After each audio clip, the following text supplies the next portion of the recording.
Bueno, para abordar un poco de este tema, vamos a iniciar presentándoles el contenido, que va a partir desde introducción, marco teórico, referencial, planteamiento del problema, mis objetivos tanto generales como particulares, metodología y el cronograma de actividades.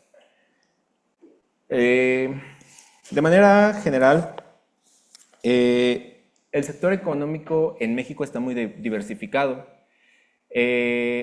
Podemos encontrar sectores que son desde el sector de comercio, manufactura, construcción y el agroalimentario. En estos sectores existen diversas empresas y para este caso son las MIPYMES. Las MIPYMES representan al menos el 98% del total de empresas a nivel nacional y generan aproximadamente el 70% de empleos. Durante 2023 se identificaron al menos 5 millones de empresas en todos los sectores. Sin embargo, dentro de este rubro podemos contextualizar al menos 60,000 unidades pertenecientes al sector agroalimentario. Estas 60,000 unidades son únicamente empresas que son formales, mientras que la cantidad de empresas informales es aproximadamente de unas 320,000 unidades. Parte importante de este estudio a realizar es que las empresas actualmente buscan hacer un uso eficiente de sus recursos a la par de lograr una buena producción. De manera más responsable, ser más cuidadoso con el medio ambiente y reduciendo sus desperdicios. Esto puede ayudar también a generar empleos que sean de manera digna, que contribuyan al crecimiento económico y también nos permitan disminuir la desigualdad y pobreza. Es por eso que el tema se puede relacionar con objetivos de desarrollo sostenible, como es el caso del ODS 8 y el ODS 9, el cual están enfocados al crecimiento y también a la parte de innovación en la industria y la infraestructura. Como parte de mi marco teórico y referencial, vamos a abordar un poco de lo que son la relevancia de MIPYMES a nivel mundial. Autores como Ayagari mencionan que para clasificar una MIPYME no solo se debe considerar el número de empleados ni el número de ingresos, sino que también debemos considerar el sector, la actividad, el nivel de innovación, el nivel de financiamiento. La importancia de las MIPYMES a nivel mundial es que estas representan al menos el 90% del empleo en el mundo, de empresas, perdón, y pueden generar al menos el 50% de empleo en el mundo. En cuanto a México, la clasificación puede ser un poco distinta respecto a México y otros países. Ejemplo de esto es que en la Unión Europea la clasificación se basa únicamente en el número de empleados y en el número de ventas. Sin embargo, en países como Estados Unidos, la clasificación va a depender del sector. Ejemplo de esto es que el sector de manufactura para Estados Unidos, las micro las clasifica con menos de 10 empleados, mientras que las pequeñas de 11 hasta 500 empleados. Y en el caso de las medianas, para este mismo sector, las clasifica de 501 hasta 1,500 empleados. Y en contraste, en este mismo país, en diferentes sectores, en el caso de la agricultura, no los clasifica por el número de empleados, sino por la cantidad de ingresos. Y para esto, el caso de las pequeñas se clasifican de acuerdo hasta $250,000 anuales, mientras que las medianas se clasifican arriba de 250,000 hasta un tope máximo de $30 millones anuales.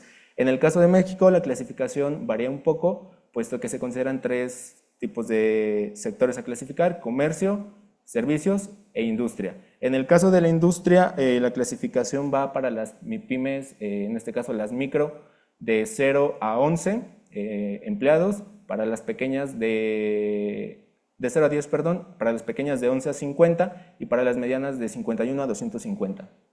La relevancia de las MIPYMES en México es que el 95% son micro, por lo cual tenemos una gran cantidad de estas empresas. Sin embargo, si se dan cuenta, la cantidad de empresas que es grande realmente en este sector es pues menor al 0.5%. Entonces, es un sector que tiene gran presencia de MIPYMES y bueno, su contribución al PIB nacional ha sido importante, puesto que autores como Díaz mencionan que tiene una contribución aproximadamente del 6%. Esto debido a una producción obtenida de 298 millones de toneladas de producto. Esta producción, al menos 270 millones de toneladas fueron obtenidas de producción agrícola, 25 millones de toneladas fueron de producción pecuaria y el resto de producción acuícola o pesquera. Pero, ¿por qué nos interesa los factores que afectan la consolidación en las MIPYMES? Bueno, considerando que las MIPYMES, el 33% de las empresas cierran en sus primeros 2 años de operación. El resto de estas permanecen en el mercado, sin embargo, siguen en cierre de sus operaciones en los próximos 2 años posteriores. Es decir, en los primeros 4 años ya cerró la mayoría de MIPYMES que iniciaron. Y bueno, solo el 35% de los negocios que logran sobrevivir siguen operando hasta los primeros 5 años de manera general.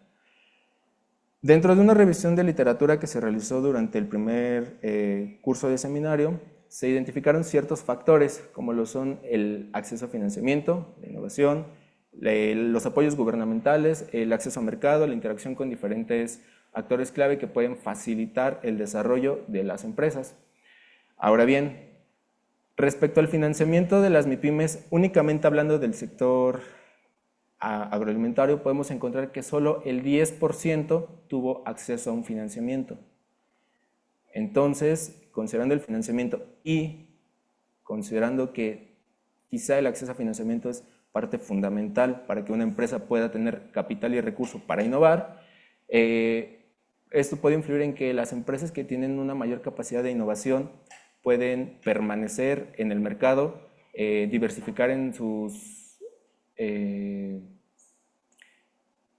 productos, en sus procesos y tener más adaptación y ser más resilientes ante diversos cambios socioeconómicos que pues, pueden ser inesperados.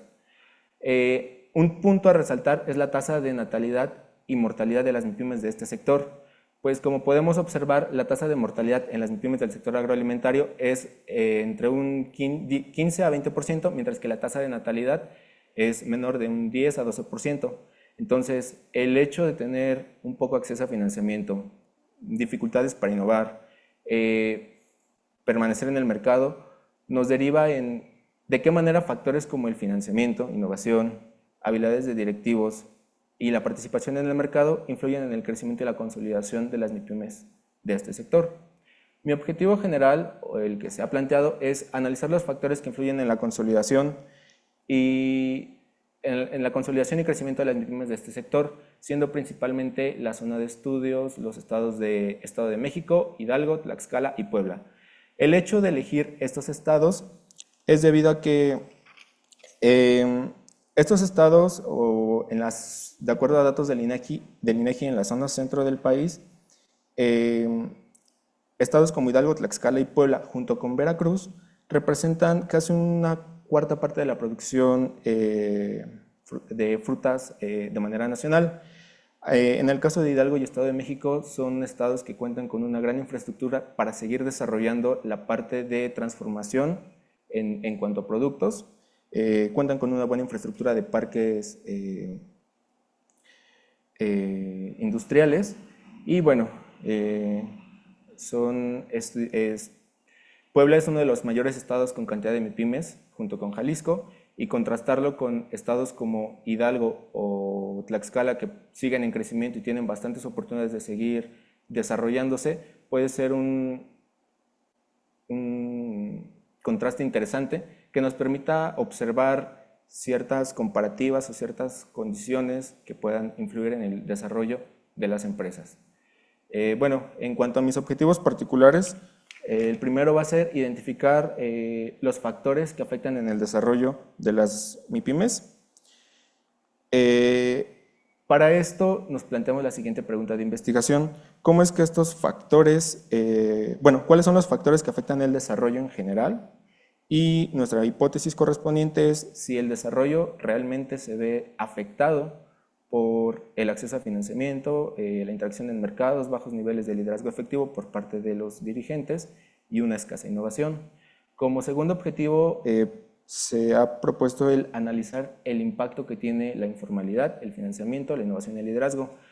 Es importante resaltar el apartado de la informalidad debido a que, como lo mencioné anteriormente, la mayoría de empresas a nivel nacional en este sector y en otros más está catalogada dentro de este punto, dentro de la informalidad.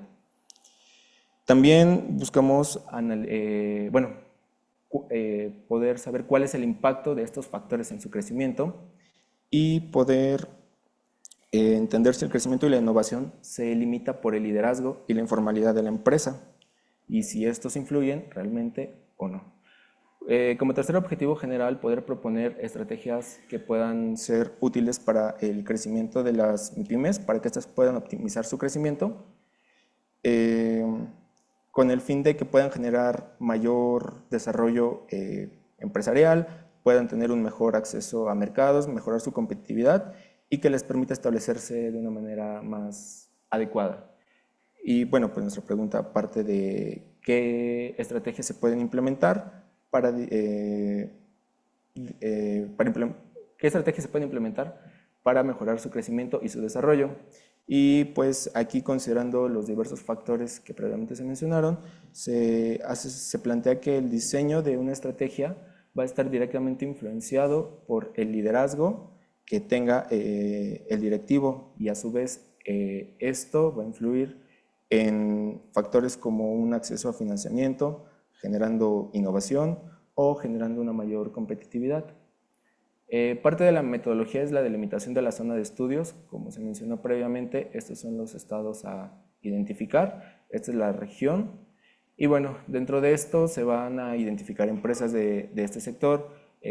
Actualmente se tiene una identificación de empresas las cuales se dedican a la producción de jitomate, a la transformación de manzana, a producción igual de aguacate, por mencionar algunos. Para esto nos vamos a basar en una recopilación de datos mediante encuestas, los cuales nos permitirán identificar el tamaño de la empresa, eslabón de la cadena de producción, los principales factores y la interacción con otros actores. Aquí les estoy mostrando una propuesta de la encuesta a desarrollar. Previamente se hizo una aplicación de prueba para las encuestas con el fin de determinar si era necesario o no ajustar las herramientas de colecta, con el fin de que la información obtenida fuera de mayor aprovechamiento para el objetivo de esta investigación. Bueno, se plantea igual organizar los datos obtenidos y el análisis de datos. Este es el cronograma de actividades. A partir de mayo es la identificación de actores y las pruebas piloto para poder identificar y mejorar los instrumentos de colecta y posteriormente en junio-julio aplicarlos ya de manera directa a empresas para su posterior captura y edición y el análisis de base de datos. Aquí se encuentra la literatura citada y los instrumentos de colecta a utilizar. Sería todo.